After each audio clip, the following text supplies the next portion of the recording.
आज होती त्रिपुरारी पौर्णिमा आणि आजचा दिवस खूप खास होता कारण बरेच वर्ष झाले या दिवशी मला ह्या राजगुरुनगरच्या विष्णू मंदिरामध्ये जायचं होतं. या विष्णू मंदिराची सेवा गेले अनेक वर्ष इथे राहणारे श्रोत्रिय कुटुंब म्हणजेच मंगेशची मावशी आणि त्यांचं संपूर्ण श्रोत्रिय कुटुंब या मंदिराची सेवा करतात आणि यांच्या अनेक पिढ्या इथे या मंदिराची सेवा करत आल्यात. त्रिपुरारी पौर्णिमेच्या दिवशी या मंदिरामध्ये विष्णूंपुढे आवळे कोरून त्यामध्ये दिवे लावले जातात आणि हा सोहळा साजरा केला जातो. आणि यावर्षी मला हा सोहळा बघण्यासाठी आणि तिथे आरतीला जाण्यासाठी चान्स मिळाला होता, त्यामुळे मी भलतीच खुश होते.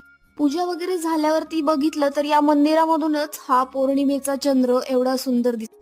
आज होती त्रिपुरारी पौर्णिमा आणि आजचा दिवस खूप खास होता कारण बरेच वर्ष झाले या दिवशी मला ह्या राजगुरुनगरच्या विष्णू मंदिरामध्ये जायचं होतं. या विष्णू मंदिराची सेवा गेले अनेक वर्ष इथे राहणारे श्रोत्रिय कुटुंब म्हणजेच मंगेशची मावशी आणि त्यांचं संपूर्ण श्रोत्रिय कुटुंब या मंदिराची सेवा करतात आणि यांच्या